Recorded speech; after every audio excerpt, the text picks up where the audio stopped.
మొక్క ఒకటి దానికి చావు లేదంట. దేవునికి స్తోత్రం. నీళ్ళల్లో ఉన్నది బ్రతికే ఉంటుందంట. మిగిలిన మొక్కలకు సూర్యరశ్మి అందక, గాలి అందక నీటిలో చచ్చిపోతాయి. అన్ని పశు పక్షాదులు అన్ని కూడా చచ్చిపోతాయి. ఏది కూడా మిగిలి ఉండదు. ఒకవేళ జలచరాలున్నా, చేపలు అయి ఉన్నా అవి కూడా అంతా ఫ్లడ్కి అవి కూడా చచ్చిపోతాయి. కాబట్టి ప్రభునందు ప్రియులరా, ఒలివ మొక్క తీసుకుని వస్తే దాన్ని లోపలికి తీసుకున్నాడు. ఆ తర్వాత ఇంకొక వారం తర్వాత కాకిని విడిచిపెట్టాడు. స్తోత్రం. దేన్ని విడిచిపెట్టాడు? ఈ కాకి పోయి ఇక శవాల మీద పడి తింటా అది మరలా తిరిగి రాలేదంట. దేవునికి స్తోత్రం. అప్పుడు అర్థమైపోయింది, దీనికి శవాలు దొరికినరా కాకి, ఇక తింటా అక్కడ కూర్చుంది, ఇక రాలేదు అంటే భూమి అంతా కూడా ఎండిపోయింది, నీరంతా కూడా ఇంకిపోయింది అని అర్థమైంది. ఆ తర్వాత కొన్ని రోజుల తర్వాత దేవుడే ఓడ దగ్గరకు వచ్చి, నోవాహు ఇప్పుడు మీరు ఇంకా బయటికి రండి అన్నాడు. దేవునికి స్తోత్రం. చెప్పండి చెప్పండి హల్లెలూయా. ప్రియ దేవుని బిడ్డలారా, అప్పుడు నోవాహు కుటుంబం కూడా బయటకు వచ్చేసింది. ప్రియ దేవుని బిడ్డలారా, ఒకసారి చూడండి, గమనించండి. 9వ అధ్యాయం 8వ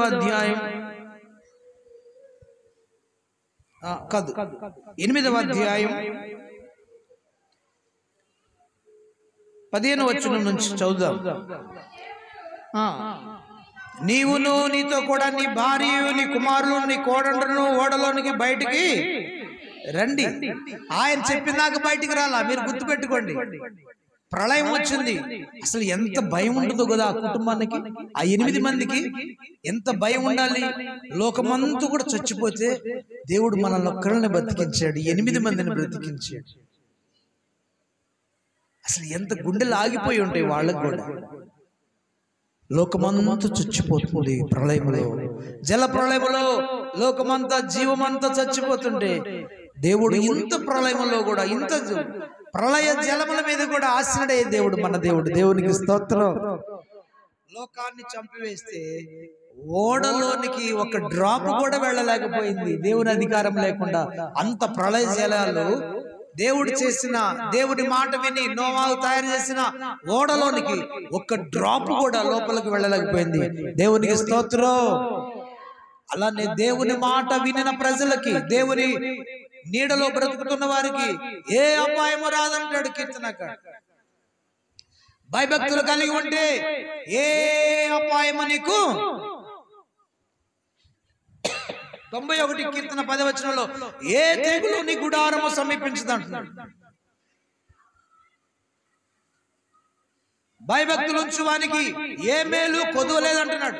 ప్రియులారా, అంత ప్రళయ జలాలు ఈ 8 మందిని ముంచి చంపలేకపోయింది. అంత ప్రళయ జలాలు లోకాన్ని చంపేసి, లోకములో ఉన్న జీవాన్ని, ఇళ్ళు వాకిళ్ళు అన్ని పడిపోయి చచ్చిపోయినాయి అన్నమాట. కానీ దేవుని అధికారం లేకుండా, ప్రియులారా ఆజ్ఞ లేకుండా ఆ 8 మందిని ఇంత ప్రళయ జలాలు చేయలేకపోయినాయి. బిడ్డలారా, దేవునికి దూరమైన ప్రజలు, మార్గాలు చెరిపివేసుకున్న వారి విషయంలో అయితే జలాలు చంపివేసి ప్రాణాలు తీసేసినాయి. కాబట్టి నీవు నేను కూడా దేవుని మాట వింటే, నీవు ఆయన ఓడలోనికి వస్తే నీవు సురక్షితంగా ఉంటావు. యేసుక్రీస్తు అనే రక్షణ ఓడలోనికి నీవు వస్తే బిడ్డ, ఎంత ప్రణయమైనా, ఎన్ని కష్టాలైనా, ఎన్ని నష్టాలైనా నిన్నేమీ చేయలేవు. కాబట్టి మనము ఆయన ఓడలోనికి రావాలి. ఆయన దుర్గముగా చేసుకొని, ఆయన దుర్గములోనికి మనం వచ్చినప్పుడు ప్రిబిడ మనల్ని ఎలాంటి హాని కలగదని దేవుని గ్రంథంలో, మనం సామెతల గ్రంథంలో చదవండి. భక్తుడైనటువంటి సొలొమోను మహారాజు రాస్తున్నటువంటి సామెతల గ్రంథం,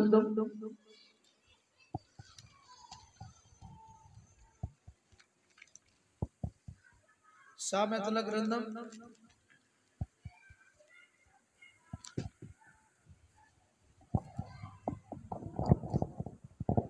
18వ అధ్యాయం 10వ వచనం. త్వరగా. యెహోవా నామము బలమైన దుర్గము, నీతిమంతుడు అందులోనికి పరుగెత్తి సురక్షితముగా, ఆయనే మన బలమైన దుర్గం. అందుకే దావీదు అంటున్నాడు, నీవు నా శైలము, నా కోట, నా దుర్గమయ్యా. ఈ దుర్గములోనికి ఎవరైతే వస్తారో ఈ సేఫ్ గా ఉంటాడు, సురక్షితంగా ఉంటాడు, ఏ ఆపద రాదు. అంత జల ప్రళయం కూడా దేవుని అధికారం లేకుండా ప్రియులరా ఆ ఓడలోనికి చిన్న ఒక్క డ్రాప్, ఒక చుక్క కూడా లోపలికి వెళ్ళలేకపోయింది. వాళ్ళకి హాని కలిగించలేకపోయింది. అధికారముతో లోకములో ఉన్న ప్రాణులన్నిటిని చంపేస్తే, మానవులు, ప్రాణులు అన్ని కూడా చనిపోయాయి. దేవునికి స్తోత్రం. కాబట్టి నీవు నేను కూడా యేసుక్రీస్తు నమ్ముకొని ఆయన రక్షణ ఓడలోకి వస్తే, ఆయన దుర్గంలోకి వస్తే ఏ ఆపరాదు. ఆయన యందు భయభక్తులు కలిగి ఉంటే ఏ ఆపద, ఏ తెగులు నీకు రాదంటున్నాడు. ఏ మేలు చేయక మానడు అంటున్నాడు. సింహం పిల్లలు లేమి కలిగి ఉంటాయి, కానీ నా యందు భయభక్తులు గల వారికి ఏ మేలు కొదువా.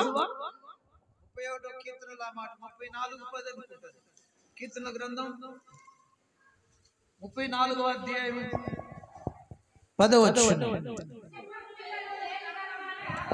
ఆకలి కొనును గాని ఆశ్రయించు వారికి ఏ మేలు కొదువయుడు. 9వ వచనం. యెహోవా భక్తులారా, ఆయన యందు భయభక్తులు ఉంచుడి, ఆయన యందు భయభక్తులు ఉంచువానికి ఏ మేలు ఏమి కొదువయుడు. దేవునికి స్తోత్రం కలుగునుగా. చెప్పండి. 31వ అధ్యాయము కూడా 19వ వచనం చదువుతాం. సామెతలో కీర్తన గ్రంథమే. భయభక్తులు గల వారి నిమిత్తం నీవు దాచి ఉంచిన మేలెంతో గొప్పది. నరుల ఎదుట నిన్ను ఆశ్రయించే వారి నిమిత్తం నీవు సిద్ధపరిచిన మేలెంతో గొప్పది. ఆయనను ఆశ్రయిస్తే నీ జీవితానికి మేలే. ఆయనను ఆశ్రయించకపోతే మాత్రం, ఆయన దుర్గములోనికి రాకపోతే, ఎంత చెప్పినా వినకపోతే నీ గతి నా గతి. జల ప్రళయములో, నోవా టైములో చనిపోయిన వారికి అయితే మనకు గొడవపడుతుంది. ఇప్పుడైనా దేవుని యందు భయభక్తులు కలిగి ఉందాం, ఆయన నమ్ముకుందాం, ఆయన బల్లాల్లో చేయి వేద్దాం, ఆయన ఇచ్చే నిత్య జీవాన్ని పొందుకుందాం. దేవునికి స్తోత్రం కలుగును గాక. కాబట్టి ప్రభునందు ప్రియులారా, నోవాహును కాపాడాడు దేవుడు. ఆ తర్వాత ఆయన మాట చొప్పున ఆ ఓడలోంచి బయటకు వచ్చారు. తనంతటా బయటికి రాలేదు ప్రియులు. ఆయన వచ్చి మీరు బయటికి రండి అంటే అప్పుడు బయటకు వచ్చారు. ఓడ తలుపులు ఆయన తీస్తే, ఆయన తలుపులు వేశాడు, ఎవరు తీయలేకపోయారు. అవునా? ఓడకి తలుపులు వేశారు, ఎవరు కూడా దాన్ని తీయలేకపోయారు. ఆయనే వచ్చి ఆ తలుపులను తీసి మీరు బయటికి రండి అని వాళ్ళని పిలిచి ఆశీర్వదిస్తున్నాడు. దేవునికి స్తోత్రం. గట్టిగా చెప్పండి హల్లెలూయా. గమనించండి, ఆ మాటను చదవండి. బయటికి రండి, పక్షులు, పశువులు, భూమి మీద ప్రాకు ప్రతి జాతి పురుగులు మొదలైన సమస్త శరీరాలను నీతో కూడా ప్రతి జంతువును వెంట పెట్టుకొని వెలుపలికి రావాలి. చదవండి. 8వ అధ్యాయం 17వ వచనం. అవి భూమి మీద బహుగా విస్తరించి భూమి మీద ఫలించి అభివృద్ధి పొందవాలని నోవాహుతో చెప్పాను. కాబట్టి 18వ వచనం. కాబట్టి నోవాహు అతనితో కూడా అతని కుమారులను, అతని భార్య, అతని కోడళ్లను బయటికి వచ్చింది. ప్రతి జంతువును, ప్రాకు ప్రతి పురుగును, ప్రతి పిట్టయు, భూమి మీద సంచరించున్నవన్నీ వాటి వాటి జాతులు చొప్పున ఆ ఓడలోనికి బయటికి వచ్చిండు. అప్పుడు నోవాహు యెహోవాకు బలిపీఠము కట్టి పవిత్ర పశువులన్నిటిలో పవిత్ర పక్షులన్నిటిలను కొన్నిటిని తీసుకొని ఆ బలిపీఠం మీద దహన బలి అర్పించిండు. దేవునికి స్తోత్రం. అప్పుడు యెహోవా ఇంపైన సువాసన ఆగ్రహించి, ఇక మీదట నరులను భూమి మరలా శపించను, ఎందుకనగా నరుల హృదయ ఆలోచన వారి బాల్యం నుండి చెడ్డది. దేవునికి స్తోత్రం. నేను ఇప్పుడు చేసిన ప్రకారం ఇక సమస్త జీవులను సంహరించను. భూమి నిలిచి ఉన్నంత కాలం వరకు, వెదకాలము, కోతకాలము, శీతోష్ణ కాలములు, వేసవి శీతాకాలములను, రాత్రింపగలను ఉండక మానవని తన హృదయములో అనుకొనెను. దేవునికి మహిమ కలుగును గాక.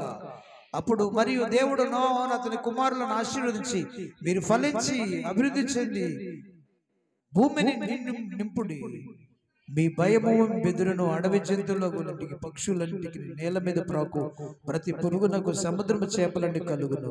అవి మీ చేతికి అప్పగింపబడి ఉన్నవి. ప్రాణము గల సమస్త చెరములు మీకు ఆహారమగును. పచ్చని కూర మొక్కలు వాటిని మీకు ఇచ్చి ఉన్నాను. అయినను మాంసము దాని రక్తంతో మీరు తినకూడదు. రక్తమే దాని ప్రాణము. దేవునికి స్తోత్రం. చెప్పండి గట్టిగా హల్లెలూయా. రీతిగా దేవుడు మరలా బయటికి రమ్మని వాటిని దీవిస్తా ఉన్నాడు, ఆశీర్వదిస్తున్నాడు. నోవా కుటుంబాన్ని ఆశీర్వదిస్తున్నాడు. అయితే నోవా ఏం చేశాడంటే బయటకు వచ్చిన వెంటనే మంచి పవిత్రమైన జంతువులను పక్షులను తీసుకొని ఒక బలిపీఠను కట్టి ఆ బలిపీఠం మీద బలులు అర్పించాడు. దేవునికి స్తోత్రం. ఏం చేశాడు? బలి దహన బలి అర్పించాడు. దహన బలి అర్పించిన తర్వాత దేవుడు వారిని దీవించాడు. ఆ దహన బలిని ఆగ్రాణించాడంట, ఆస్వాదించాడంట. ప్రియదేవుని బిడ్డలారా, ఆనాడు దహన బలిని దాని వాసనను దేవుడు ఆగ్రాణించి ఆ స్మెల్ను పీల్చుకొని ఆయనకు సంతోషాన్ని కలిగించింది. అప్పుడు బాధపడి ఇక నేను ఎన్నడూ కూడా భూమిని నాశనము చేయను, నరులను పక్షులను వాటికి నాశనము కలిగించను, వాటిని శపించను. భూమి ఉన్నంత కాలం ఇక నేను వాళ్ళ ఉంటారు అని చెప్పేసి దేవుడు అక్కడ తీర్మానం చేసుకున్నాడు, నిబంధన చేశాడు. దేవునికి స్తోత్రం చెప్పండి. 8వ వచనంలో అంటాడు, నోవా అతని కుమారులు, ఇదిగో నేను నీతో కూడా మీ తదనంతరము మీ సంతానంతో మీతోనున్న ప్రతి జీవితోను పక్షులేమి పశువులేని మీతో కూడా సమస్తమైన భూజంతువులని ఓడలోని బయటికి వచ్చిన సమస్త భూజంతువులతోను నా నిబంధనను స్థిరపరచుతున్నాను. నేను మీతో నా నిబంధన స్థిరపరచుదును. సమస్త శరీరులు ప్రవాహం వలన ఇకను లయపరచబడరు. భూమిని నాశనం చేయటకును ఇకను జల ప్రవాహము కలగదని పలికెను. దేవుడు నాకును మీకును మీతో కూడా ఉన్న సమస్త జీవరాశులకు మధ్య నేను తరతరములకు ఏర్పరచున్న నిబంధన గుర్తు ఇదే. మేఘములో నా ధనస్సును ఉంచితిని, అది నాకును మీకును మధ్య నిబంధన గుర్తుగా ఉండునని. భూమి మీదికి నేను మేఘములు రప్పించినప్పుడు ఆ ధనస్సు మేఘములో కనపడును. అప్పుడు నాకును మీకును సమస్త జీవరాశులకు మధ్యనున్న నా నిబంధనను జ్ఞాపకం చేసుకుందును. గనుక సమస్త శరీరాలను నాశనము చేయుటకు అలాగా ప్రవాహముగా నీళ్లు రావు. ఈ ధనస్సు మేఘములో ఉండును. దాన్ని చూచి భూమి మీద నున్న సమస్త శరీరాలను ప్రాణము గల ప్రతి దానిని మధ్యనున్న నిబంధనను నిత్య నిబంధనను జ్ఞాపకం చేసుకుందును నేను. మరియు దేవుడు నాకును భూమి మీద సమస్త శరీరులకు మధ్య నేను స్థిరపరిచిన నిబంధన గుర్తు ఇది అని నోవాతో చెప్పాను. దేవునికి స్తోత్రం. వారు బయటకు వచ్చిన తర్వాత బలిపీఠం మీద నోవాహు బలి అర్పించాడు. దేవుడు ఆ బలిన వింటున్నారా? ఎక్కువైందా? నాకేం ఎక్కువ కాదు, మీకు ఎక్కువ అవుతుంది. ఏం చేస్తారు? వింటున్నారా? స్తోత్రం చెప్పండి. ఏం డౌట్ వచ్చింది? మీరు నేనే చెప్పుకుంటూ పోతున్నా, మీరేమో అలా వింటూ ఉన్నారు, నోరు తెరిచి వింటున్నారు. అసలు లోపలికి పోతుందో లేదని భయం వేస్తుంది. బ్రెయిన్లోకి పోవాలి వాక్యం. దేవునికి స్తోత్రం. ప్రియులారా, బలి అర్పించిన తర్వాత ఆ బలిని దేవుడు ఆగ్రహించిన తర్వాత ఒక నిబంధన చేస్తున్నాడు. ఇక ఎన్నడూ కూడా నేను జల ప్రళయంతో జలములతో నేను ఎప్పుడు ఇక భూమిని నాశనము చెయ్యను, మనుషులందరినీ ఒకసారి చంపను, జంతువులను పశువులను పక్షులను భూమిని నాశనం ఇక ఎన్నడూ చేయను అనుకొని మేఘములో తన ధనస్సును ఉంచాడంట. ఇప్పుడు అంటున్నారు చూసారా, వర్షం వచ్చినప్పుడు ఏమొస్తుంది? వర్షం వచ్చినప్పుడు ఏమొస్తుంది? మనం ఇంద్రధనుస్సు చూసి మనం ఏమనుకుంటే వర్షం తగ్గిపోద్ది అనుకుంటారు. ప్రజలకు అర్థమైంది. ఆ ధనస్సు చూసిన వెంటనే మనం ఏమంటున్నాం? ఇంద్రధనుస్సు అంటున్నాం. దానికి ఇంద్రధనుస్సుని పెట్టలే. ఇంద్రధనుస్సుని పెట్టింది ఎవరంటే వీళ్ళు పెట్టుకున్నారు, హిందువులు. మనకి ధనస్సు అనాలి. మనం ఏమనాలి? ఆ ధనస్సులో 7 రకాల రంగులు, విబ్జిఆర్ అంటారు వాటి సైన్యం కదా. 7 రకాల రంగులు ఉంటాయి. అన్ని కలిసి ఒక ధనుసు అలాగా ఆకాశంలో మేఘంలో కనిపిస్తున్నప్పుడు అంట దేవుడు అనుకుంటాడంట, నేను మనుషులకు నాకు మధ్య నేను ఒక నిబంధన గుర్తును ఏర్పాటు చేశాను, ఇది కనిపిస్తుంది, ఇక నేను వర్షాన్ని రానివ్వకూడదు, ఆపేయాలని ఆయన తీర్మానం చేసుకుంటాడంట. దేవునికి స్తోత్రం. అంటే కొన్ని ధారాపాతంగా కుండపోతగా వర్షాలు పడుతున్నప్పుడు అలాంటి మేఘములో ఆ ధనస్సు దేవునికి కనిపించినప్పుడు ఆయన నిబంధనను జ్ఞాపకం చేసుకొని వర్షాన్ని ఆపివేస్తాడంట. దేవునికి స్తోత్రం. కాబట్టి ప్రజలతో దేవుడు ఒక నిత్య నిబంధన చేశాడు. ప్రజలు దేవుని మార్గాన్ని చెరుపుకున్నప్పుడు ఆయనకి కోపం వచ్చి భూమిలో ఉన్న ప్రజలందరినీ చంపివేస్తే తర్వాత ఆయనకు బాధ కలిగి ఇక ఎప్పుడు కూడా నేను ఇలా చేయను అని చెప్పేసి ఆ నిబంధన నిత్య నిబంధన అన్నాడు. దేవునికి స్తోత్రం. ఏ నిబంధన అందంటది చెప్పండి, అందరూ చెప్పండి. నిత్య అంటే నిత్యము ఉంటది ఆ నిబంధన. నా నోట్లోంచి వచ్చిన మాట అది తప్పిపోదు. దేవునికి స్తోత్రం. నేను మాట ఇస్తే తప్పను అనే వాగ్దానం. మాట తప్పని దేవుడు మన దేవుడు. ఆయన మాట ఇచ్చాడు. ఇంకా ఇంతవరకు కూడా నోవా టైం ఎప్పుడంటే క్రీస్తుకు పూర్వము 1450 సంవత్సరాల క్రితం జరిగినటువంటి సిచ్యువేషన్. క్రీస్తు రాకమును 1450 సంవత్సరాల క్రితం జరిగినటువంటి సంభవం. ఇంతవరకు కూడా క్రీస్తు రాకమునుపు కదా ఇప్పటికి దాదాపుగా మరి 2000 సంవత్సరాలు క్రీస్తు వచ్చిన తర్వాత, అంతకుముందు 4000 సంవత్సరాలు గడిచింది జలప్రళయం తర్వాత. కానీ ఇంతవరకు కూడా మరలా భూమిని నాశనం చేయలే దేవుడు. దేవునికి స్తోత్రం. చెప్పండి గట్టిగా హల్లెలూయా. ఆయన మాట ఇచ్చాడు ఇక నాశనం చేయాలంటే ఒక్కొక్క వైపున తన కోపం వచ్చినప్పుడు ఇంకొక రకంగా మనుషులను చంపుతున్నాడు. కానీ ప్రియదేవుని బిడ్డల ఒకేసారి భూమిని నాశనం చేయనని నిబంధన చేశాడు. అది ఎలాంటి నిబంధన అంటే నిత్య నిబంధన, ఇక తప్పిపోని నిబంధన. అని ఎన్నడూ కూడా అలా నాశనం చేయనని వాగ్దానం చేశాడు. ఇలాగా రకరకాల ప్రజలతో దేవుడు అబ్రహాము దగ్గరకు వచ్చిన తర్వాత అబ్రహాముతో ఒక నిబంధన చేశాడు. 17వ అధ్యాయంలో. చాలా టైం అయింది, ప్రభువా నన్ను క్షమించు. అబ్రహాముతో ఒక నిబంధన చేశాడు, యాకోబుతో ఒక నిబంధన, ఇస్సాకుతో ఒక నిబంధన. ఇలా నిబంధనలు చేసుకుంటూ వచ్చాడు. మోసే ఆయనకు వచ్చేలే మనకేమి ఇచ్చాడంటే నిబంధనలు ఇచ్చాడు, ఆజ్ఞలు ఇచ్చాడు. ఏమి ఇచ్చాడంట? ఆజ్ఞలు. 10 ఆజ్ఞలు ఇచ్చాడు. వాటిని కూడా నిత్య నిబంధనలు. పాత నిబంధన అనేది దానిని ధర్మశాస్త్రం అంటారు. దేవునికి స్తోత్రం. చెప్పండి హల్లెలూయా. ఇవన్నీ ఇలాగ నిబంధనలు ఇస్తా ఉన్నాడు దేవుడు. వీళ్ళే ఆ నిబంధనలను గైకొనట్లా దేవుడు మానవులు. ఆయనైతే తన మాటను నిలుపుకుంటా ఉన్నాడు. ఆయన ఇచ్చి మాట తప్పట్లేదు. కానీ ప్రియులారా మనుషులు మాత్రం ఆయన నిబంధనలలో నిలబడలేకపోతున్నారు. ఆయన ఆజ్ఞలను, ఆయన కట్టడలను గైకొనలేకపోతున్నారు, తప్పిపోతానే ఉన్నారు. కాబట్టి ప్రభువారు ఏం చేశారంటే ఆయనే తన కుమారుని లోకానికి పంపించి మనకి కృత నిబంధన ఇచ్చాడు. దేవునికి స్తోత్రం. మరొక కృత నిబంధన ఇచ్చాడు. ఓల్డ్ టెస్టిమెంట్ కాకుండా, ఓల్డ్ కవెనెంట్ కాకుండా ఇప్పుడు ఏం చేశాడంటే తన ప్రియ కుమారుని ద్వారా మనకు ఒక కృత నిబంధన ఇచ్చాడు. అంతకుముందే ఆజ్ఞలేమో 10 ఆజ్ఞల పలక మీద ఉన్నాయి. ఇప్పుడు క్రొత్త నిబంధనలో ఆయన నిబంధన ఏంటంటే ఇక పలకల మీద కాదు ఆజ్ఞలు, మీ హృదయాల మీదనే రాస్తున్నాను. ఇది క్రొత్త నిబంధన. స్తోత్రం చెప్పండి. రోమా పత్రిక చదవండి ఆ మాట. రోమీయులకు రాసిన పత్రిక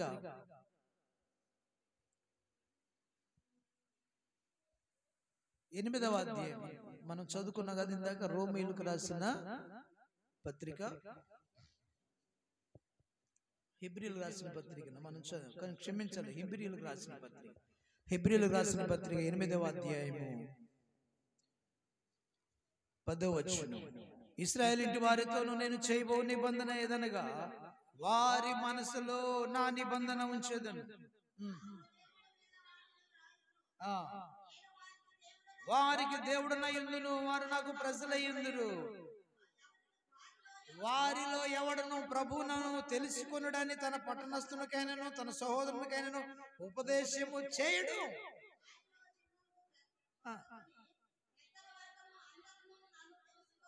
చాలా స్తోత్రం చెప్పండి. మరి ఎందుకు వీళ్ళు బజార్లమ్మట సంకలలో సంచులు ధరించుకొని మేము ఒక్కళ్ళని స్వార్థ ప్రకటిస్తామని తిరుగుతున్నారు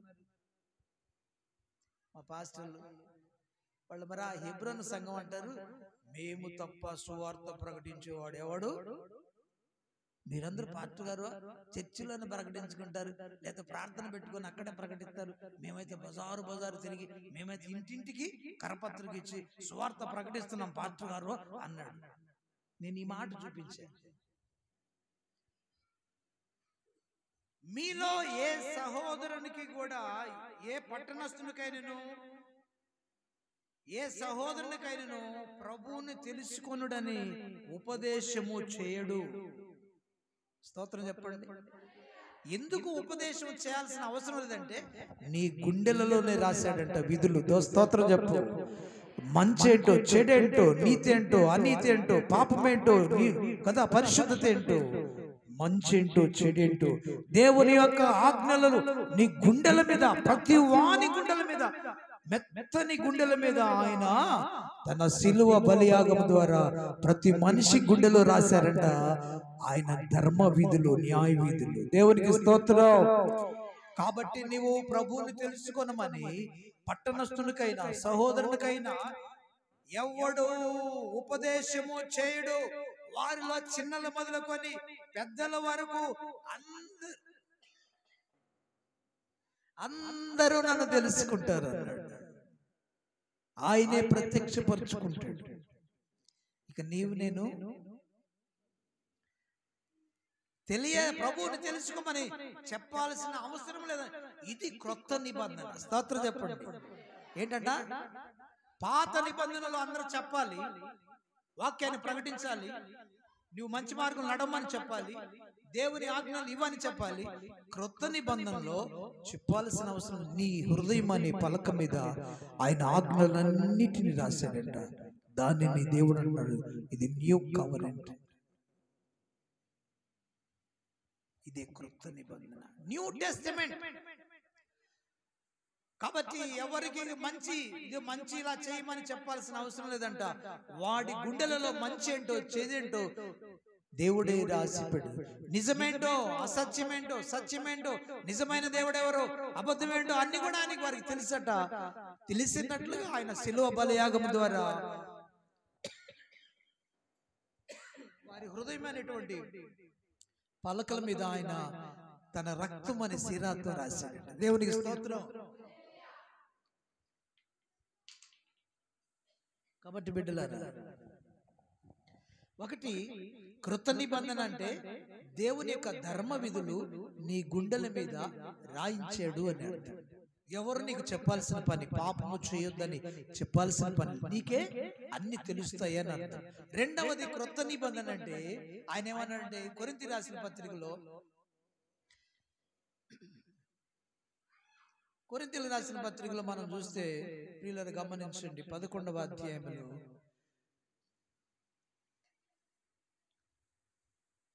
25వ వచనంలో, ఈ పాత్ర నా రక్తం వలనైన క్రొత్త నిబంధన, మీరు దానిలోది త్రాగునప్పుడల్లా నన్ను జ్ఞాపకం చేసుకోండి. క్రొత్త నిబంధనలో మరొక అంశం ఏంటంటే మీరు ప్రభు బల్లాన్ని తీసుకోవాలి. ఇది క్రొత్త నిబంధన.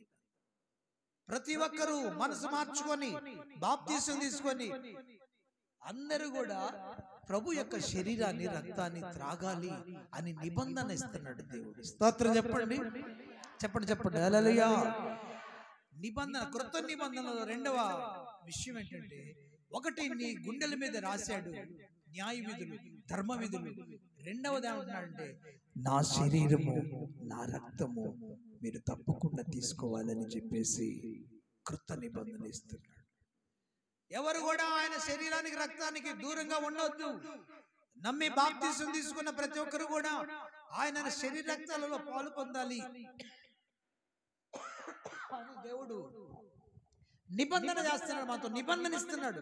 మస్ట్ అండ్ షుడ్ గా నీవు ప్రభు యొక్క శరీరాన్ని, రక్తాన్ని తీసుకోవాలని, ఇది నా రక్తము ద్వారా చేస్తున్నాను నిబంధన అని దేవుడు చెప్తూ ఉన్నాడు. దేవునికి స్తోత్రం.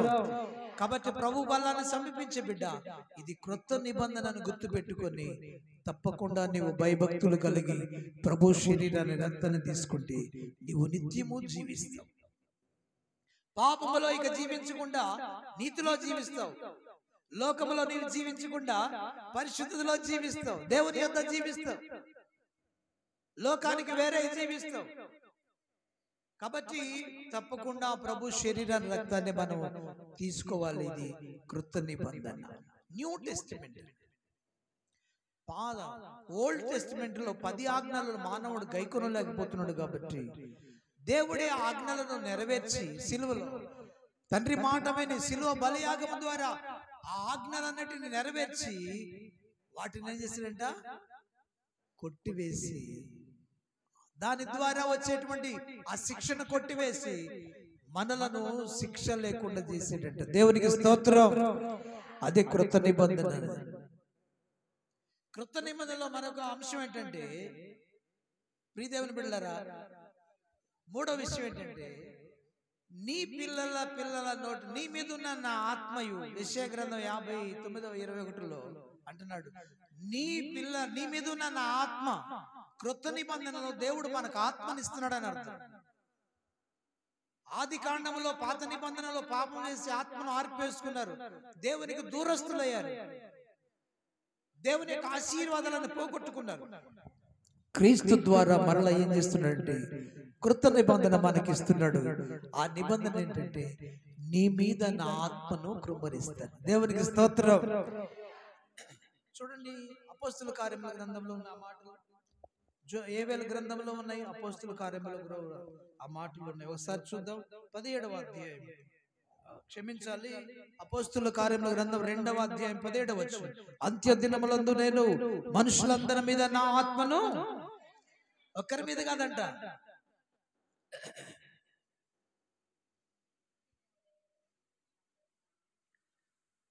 ఎవరో ఒకళ్ళ భాషలు వస్తుంటే వాళ్ళే ఆత్మ కలిగిన వాళ్ళని ఫీల్ అవుతూ ఉన్నారు. కొన్ని సంఘాలు, జాగ్రత్తగా వెళ్ళండి. కొన్ని సంఘాలు, పెంతుకొస్తల సంఘాలు, వాళ్ళు ఏమనుకుంటున్నారంటే, భాష మేమే మాట్లాడుతున్నాం, మా మీదనే దేవుని ఆత్మ ఉంది అనుకుంటున్నారు. అలా అనుకుంటారని, వ్యత్యాసాలతో సంఘాలు నశించిపోతాయని, సమాధానం లేకుండా, ప్రేమ లేకుండా గతించిపోతారని దేవుడు ఏం చేశాడంటే, లేదు నా బిడ్డలారా, భాషలు మాట్లాడే వారి ఒక్కరి మీదనే ఆత్మ కాదు. ఇప్పుడు అంటున్నాడు, నేను క్రొత్త నిబంధన చేస్తున్నా. ఈ క్రొత్త నిబంధనలో నా పిల్లలందరి మీద, మనుషులందరి మీద నా ఆత్మను, ఎవరైతే భయభక్తులు కలిగి ఉంటారు, ఎవరైతే దేవుని ఆత్మ అంటే ఆశపడతారు, ప్రభువా నన్ను నీ ఆత్మతో నింపమని ఆశపడతారు. ఆత్మ వస్తే మనసు మారుతుంది, ఆత్మ వస్తే నీ క్రియలు మారుతాయి, నీ భాష మారుతుంది, నీ నడవడి మారుతుంది, నీ డ్రెస్సింగ్ మారుతుంది, నీ ఆలోచనలు మారుతాయి, నీ తలంపులు మారుతాయి. శరీరానుసారులు శరీర సంబంధమైన విషయాల మీదనే మనసు ఉంచుతారు, కానీ ఆత్మానుసారులు అంట ఆత్మ సంబంధమైన విషయాల మీదనే మనసు పెడతాడు.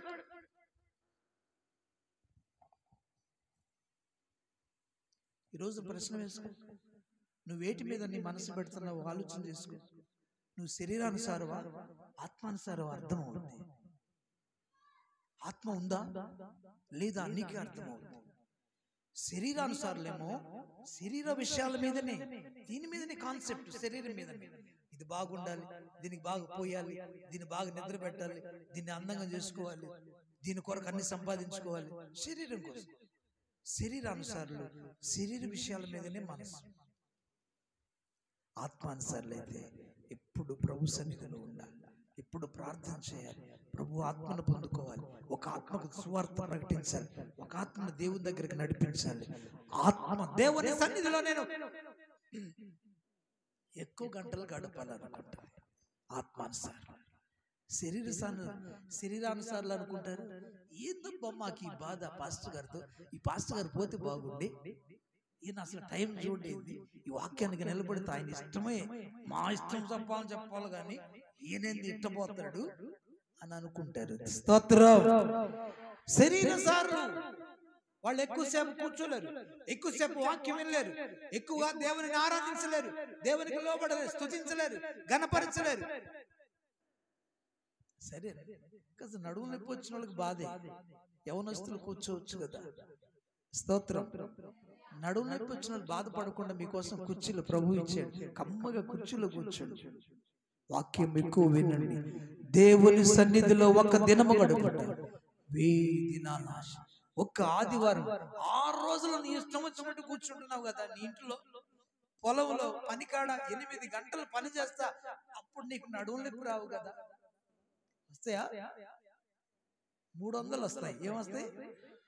నడుము నొప్పి వచ్చినా అవి నడుము నొప్పి రావు. ఫస్ట్ అమ్మో ఎట్టా 300 ఎట్టపోతాయి? అక్కడ నడుము నొప్పి రావు. ఏ నొప్పి? 300 వస్తా ఉంటాయి. నడుము నొప్పి వచ్చినా రాదని చెప్తావు నువ్వు. స్తోత్రం.